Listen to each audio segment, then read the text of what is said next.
اعوذ باللہ من الشیطان الرجیم بسم اللہ الرحمن الرحیم۔ السلام علیکم ناظرین، میں لا اسلام چینل سے مخاطب ہوں۔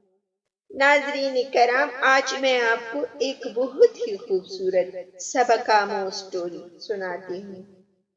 کہتے ہیں نوشیروان اپنی بادشاہت کے ابتدائی زمانے میں جب عدالت میں مشہور نہ تھا، نہایت عیش و عشرت میں مشغول تھا اور ایت کے کاموں میں بالکل لاپرواہ تھا۔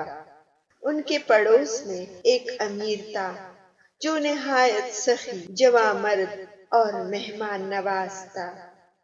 ایک دن نوشیروان سوداگروں کے بیس میں بطور امتحان ان کے پاس گیا۔ وہ شخص حسب عادت نہایت تکلف و احترام کے ساتھ ان کو اندر لایا اور بہت خاطر مدارت کی۔ نوشیروان نے دیکھا کہ اس کے باغیچہ میں نہایت عمدہ پکے ہوئے انگور ہے۔ گفتگو کے دوران نوشیروان نے کہا، اگر آپ کی فرمائش ہو تو میں کوئی تحفہ اپنے وطن سے بھیجوں، کیونکہ میں سوداگر ہوں۔ اس شخص نے کہا، اگر ممکن ہو تو انگور بھیجیے گا۔ نوشیروان نے کہا کہ انگور تو تمہارے ہاں بکثرت اور بہترین قسم کے موجود ہیں۔ اس نے کہا، ہمارا بادشاہ ظالم ہے اور رعایا کی پرواہ نہیں کرتا۔ ابھی کسی شخص کو مقرر نہیں کیا ہے کہ لوگوں سے ماصول شاہی کے انگور وصول کرے۔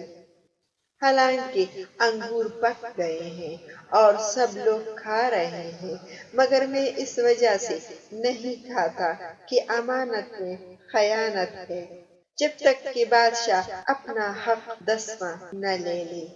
ان کی جواب سن کر نوشیروان رو دیا اور کہا، وہ بادشاہ ظالم میں ہی ہوں۔ تیری اس ذہانت نے مجھے خواب غفلت سے بیدار کر دیا ہے۔